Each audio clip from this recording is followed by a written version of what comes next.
received some information about this topic from Columbus, Ohio. I looked at it and said, it's not my thing. It's not my thing. I thought about it a little more, and I said there are one of two directions I can go. I can try to come up with some deep insight into what depth means, or I can come up with a lot of practical examples from my life. I didn't like either one of those approaches. One is too abstract, the other is too self-serving. So I've tried to come up with something in the middle. So here's what I want to talk about. I want to go through some things, some opportunities that I've had in my life and try to tie into these 5 basic approaches. Number 1, all having to do with depth. Number 1, I encourage my students and all of us to go outside the ordinary, outside the comfort, to do something different. My senior year in college, I'm walking down the hall of a dorm. I don't know what I'm doing with my life. I see a friend. I say, Ken, what are you doing? He says, I'm filling in an application for the Peace Corps. I said, the Peace Corps? We knew about the Peace Corps. John Kennedy had challenged us, ask not what your country can do for you, but what you can do for your country. I said, yes, but you know, I see these Peace Corps volunteers. They climb up mountains, they find a chicken, they kill it with their hands, and they eat it raw. I said, I can't do that. He said, no, it's not like that. So I applied. And since I lived in Florida at the time, I decided to apply for Sub-Saharan Africa. Since I thought I might want to go in education, I asked for education. Since my French was, I couldn't speak French, I knew I'd be going to an English-speaking country. I ended up as a Peace Corps volunteer in northern Nigeria on the edge of the Sahara Desert. I taught in a school of 500 boys, 95% of whom were Muslim. It was a residential school. They would leave little villages out in the bush and come to the school and live there for 3 months and go to school. I taught English language and African literature and African history. It was a wonderful experience. I loved the classroom, decided I wanted to be a teacher. I loved working with the students. I went to their little villages. I hitchhiked from one place to another. I did things that you would never want your children to do. But it was life-changing. It was outside the comfortable.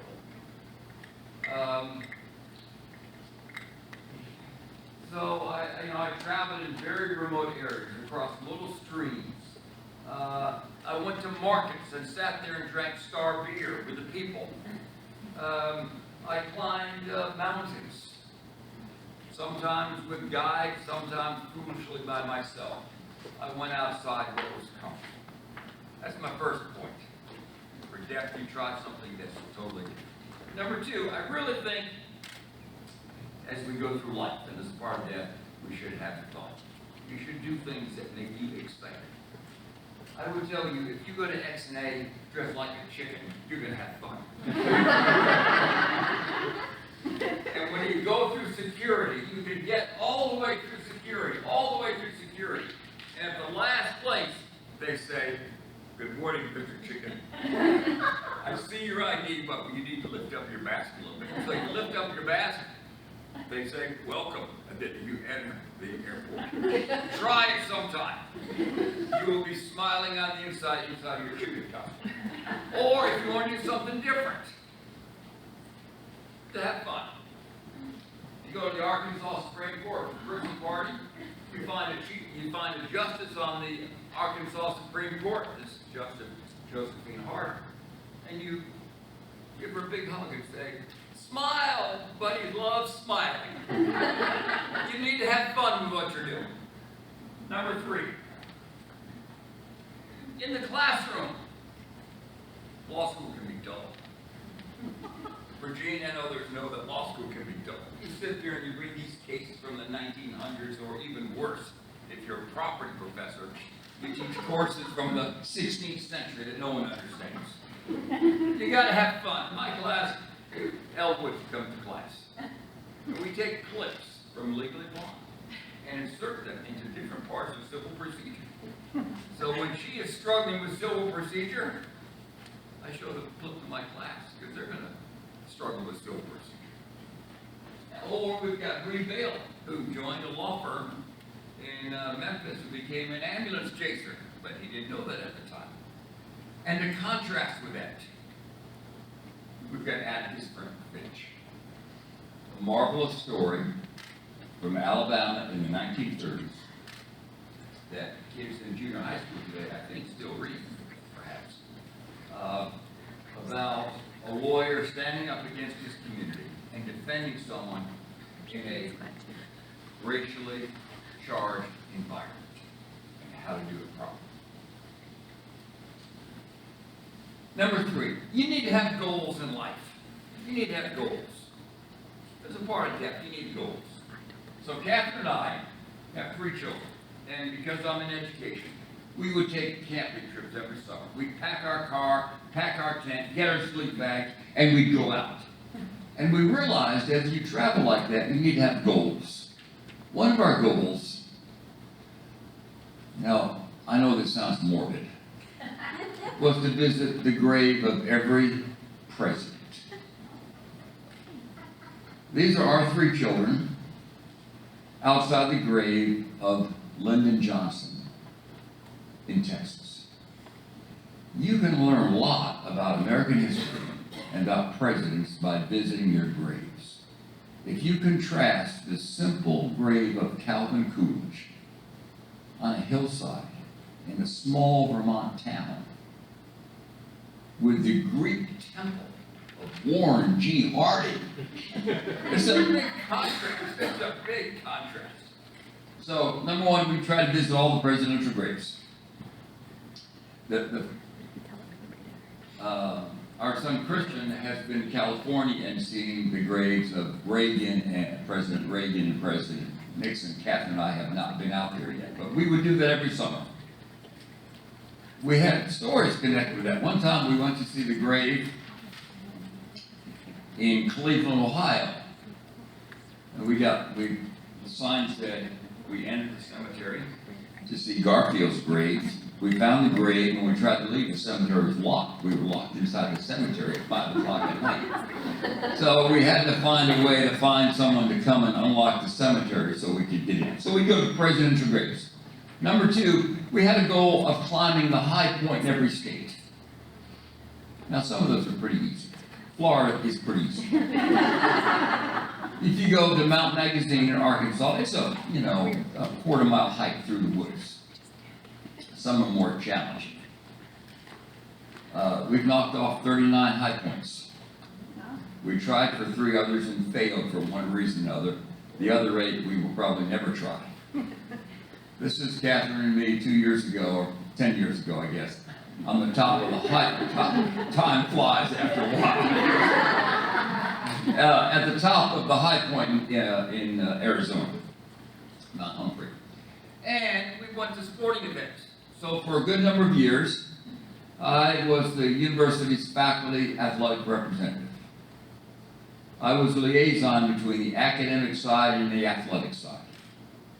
I saw the best and worst of college sports. I saw wonderful student athletes. I interviewed them for postgraduate scholarships. And I also dealt with potential violations by players and coaches of university rules and NCAA rules.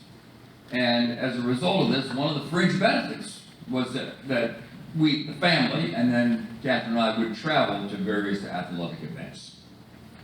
This is at the University of Tennessee when we went there for a football game. And you need to try something new. I think depth means always trying something new. In my class, every year, February 26th, we celebrate Johnny Cash Day. Johnny Cash Day is now a state holiday.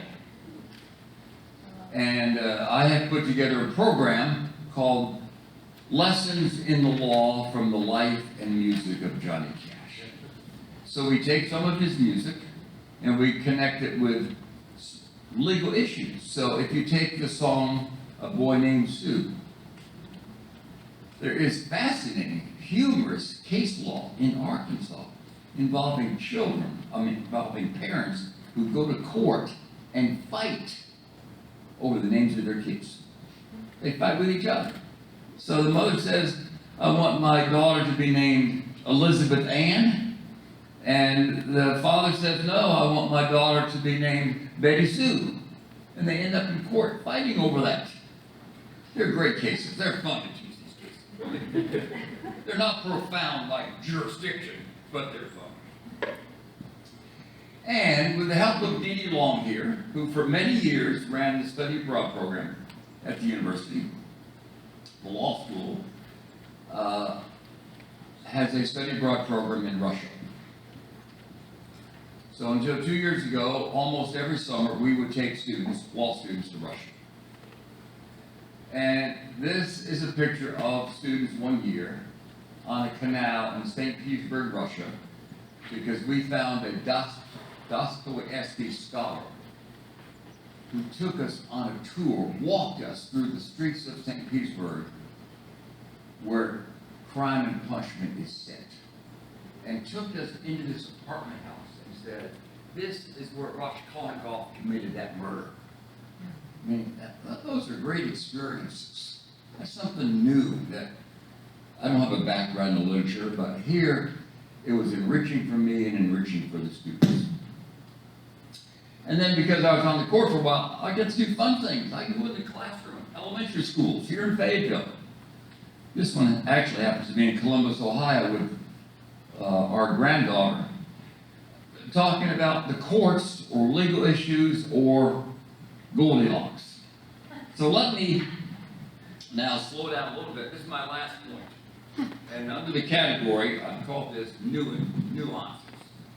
So I want to slow down here a bit. You're going to keep me on track, okay. Slow down a little bit and talk about the court and a particular case. And then I'll answer whatever questions you have about anything. In Arkansas, we elect all our judges. Unlike other states, we don't appoint judges. Unlike the U.S. federal courts, we don't appoint judges. They are elected. The people of Arkansas have said again and again and again, we want to elect our judges. I was not elected. All 6 of the other justices were elected. They all raised money, they all campaigned, they all kissed babies, they did what you have to do to be elected. I didn't do that. So someone says to me, my students sometimes say, well, how'd you get to be on the Supreme Court? I said, it's very simple. It's the best way to do it. I'm sitting in my office at the law school on a Thursday morning. It's just before law school begins on Monday. I'm getting ready to teach first-year students. We're going to start with subject matter jurisdiction. It's an exciting topic. It is really exciting. I am fired up. I'm ready to go. And the phone rings. And I'm told this is the governor's office. And someone says, as you know, the Chief Justice, who had an 8-year term, had to step down for health reasons, and there was a vacancy. And the governor's office asked, would I be interested in being considered for that position, to fill the vacancy? And I said what every lawyer in the state of Arkansas would say, I would be honored to be considered. And so that day, Catherine and I talked about it. Frankly, we prayed about it. I got a call the next day from the governor who said, can you do this? Can you leave the law school just before classes begin? Michael knows, you just don't tell your dean, bye dean. You don't do that in August. So I consulted quietly, confidentially with the dean, and she said, we can work it out. And then on Monday morning, the governor was here in town, at the hotel downtown. I went down there. We had about a 10-minute meeting, and he offered me the position, and I accepted. So I go back to law school. I tell the dean, I've been offered the job, and I've accepted. I go to my class at 1 o'clock in the afternoon. I say to my class at 1 o'clock, I walk in, first day of the semester. I walk in my class, and I say, I'm sorry, I will not be teaching this class this semester. This class will not be taught by anyone else this semester. here comes someone from the dean's office who will tell you how to sell your books back. And I leave.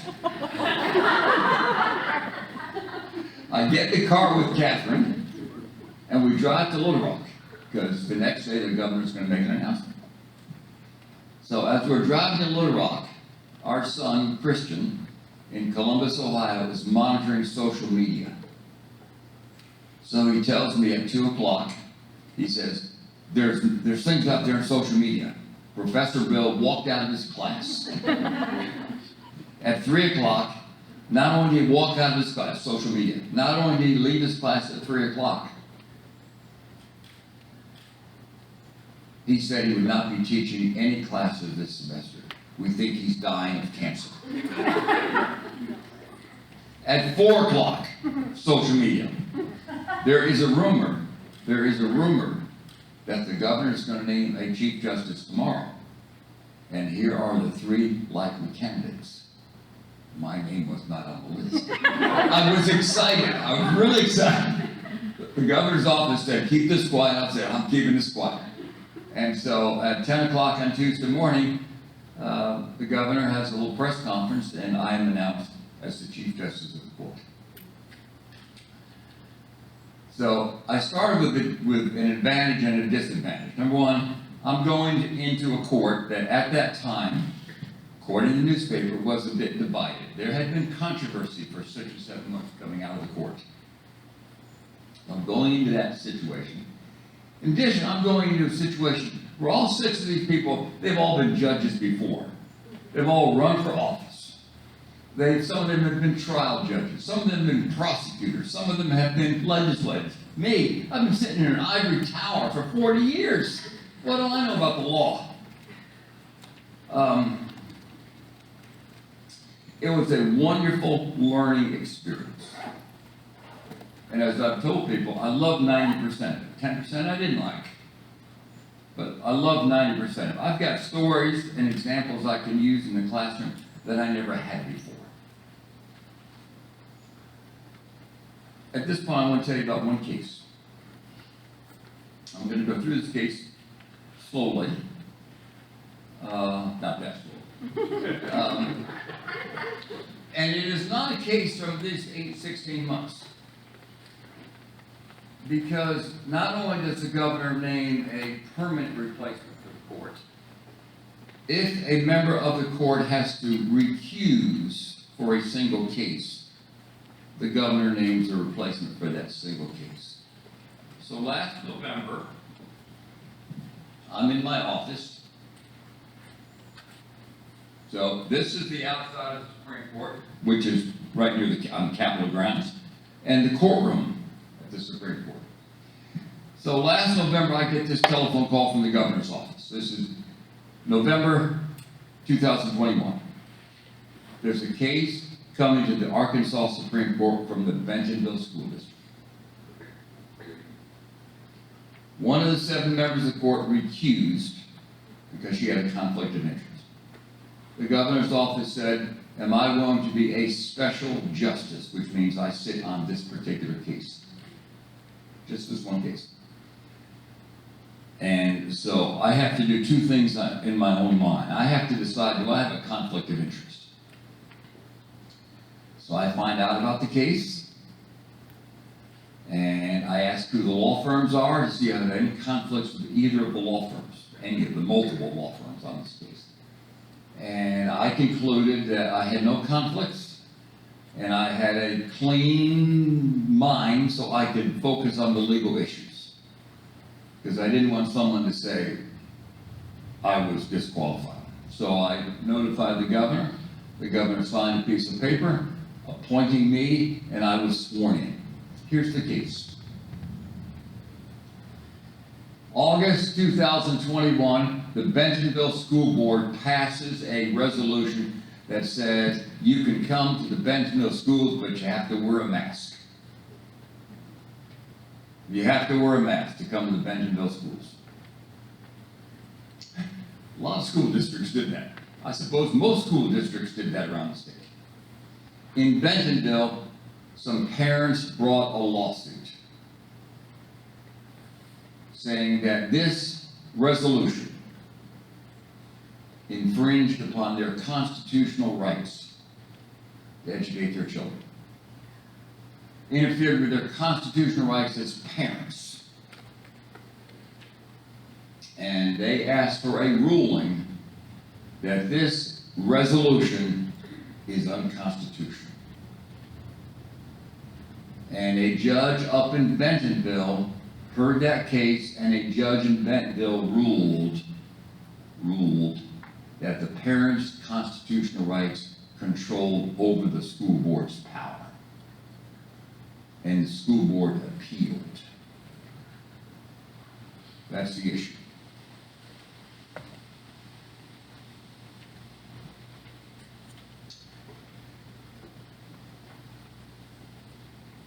So we had oral arguments on this case in March of 22.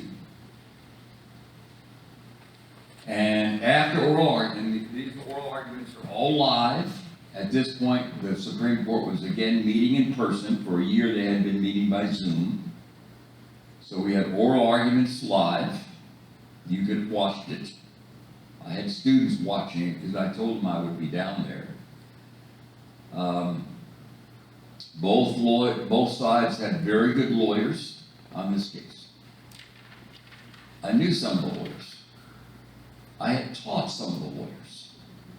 And that's one thing I considered when I agreed to be on the case, because I fairly hear a case when I know some of the lawyers, I've taught some of the lawyers, and frankly, in the past, I had been hired by some of those lawyers to do some legal work. But I said, oh, that's in the past. Right now, 2022, I've got no conflicts. After oral arguments, this is what happens. The Supreme Court is on the first floor. The argument room, the courtroom is on the first floor. After the arguments are over, the justices go to the second floor. That's where the justices are. This is the corridor on the second floor. We go into this conference room. We close the door. There's no recording. There's no secretary. There's no official notes. It is a frank, confidential discussion. We all have assigned seats based upon seeing it, except for the Chief Justice. The Chief Justice always sits at the head of the table. Otherwise, everyone has assigned seats. So when I was the Chief Justice, I sat at the head table. When I came back in March, I sat down the side in the chair of the justice that I was replacing. When a case is assigned to the court, it is assigned secretly to one justice who has primary responsibility for leading the discussion on that case. The lawyers don't know who that is. Sometimes when you watch the oral arguments and you hear one justice asking a lot of questions, you're saying, well, maybe that justice has primary responsibility. That's not a very good indicator. Some justices ask questions all the time. Some don't ask very many. So the justice who has primary responsibility speaks first. And then there's a so-called backup justice who speaks second. And then we go around the table in a prescribed order and everyone gives their comments.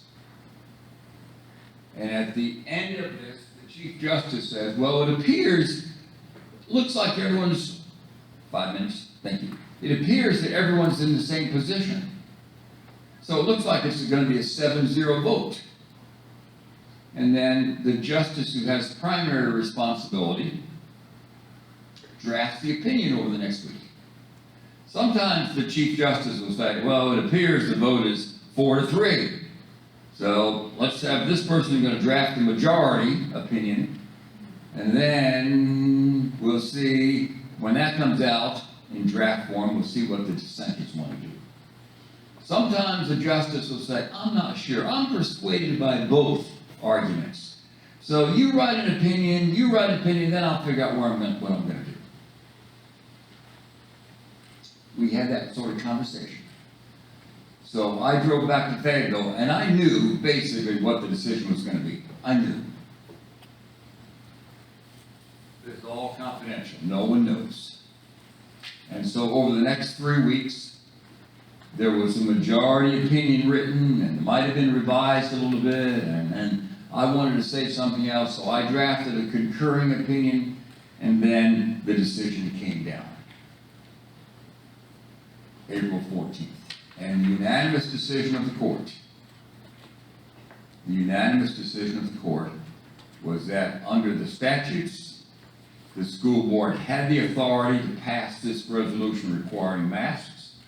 And number two, parents have constitutional rights in regard to the education of their children. But those constitutional rights do not trump the authority of the school board to require masks. So basically, the parents lost. The authority of the school board was affirmed. I'm going to stop right here. I'm going to take questions about anything you want to ask about.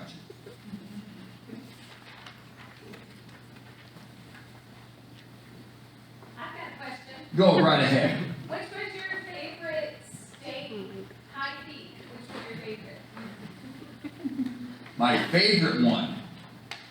Well, Catherine's sitting back there and she's trying to think about the one. This whole thing started before we had kids. We were on a camping trip. We were in New York and we climbed Mount Marcy, which is not tough, but it has black flies everywhere. And so I think once we did that, we said, this is fun. So we don't want the ones that you can just drive to. Those hardly count. But we don't want the ones where you have a child get sick with altitude sickness either. So it's hard for me to pick up. New Hampshire is a great hike. Mount Washington, a great hike. The problem with that is you get up there and people can drive up there. And so you walk up there and people are driving up there. So that takes a little bit of the excitement away. But Mount Washington is a great hike. Question over here. Sir, I see you taking notes. You must have a question. You look very serious. You're taking notes. You got a tie. Well, thank you. How much medical evidence did you use when you were deciding this Bentonville case? We only use evidence that is in the record. So how much medical evidence was in the record? Not too much, as I recall. But I believe the school board, when they adopted their resolution, they heard from various physicians who said there were medical reasons to require masks, which would reduce the spread. And the medical experts said to the school board, and so we're not going to get into the medical evidence because that's the decision for the school board. What we said was the school board, under the statutes, has the authority. I appreciate the decision that was made because I taught at the Bentonville School District during 2020.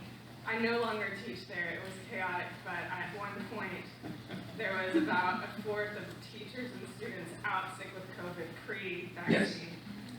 So it was a hard time. My heart is pumping just thinking about that. Yes. So I really appreciate what the decision is to back the protection of the people that were there. Thank you. Judges are never supposed to say thank you because you like our decision. Right. Because we make decisions based on the law whether you like it or not. And we have made decisions that the people don't like. I mean, I was on the court when we let a guy free because what he did, although what he did was outrageous, the statute didn't cover that. And the public wouldn't understand that. Yes. I love being a professor. I love being a teacher because I like to ask people questions. You know what? I allow people to come to my class no matter how young they are. So Monday in my class I had a little girl who was 1 year old. Her mother brought her to my class and she sat there. She was perfectly behaved for 1 hour as I talked about jurisdiction. Did you put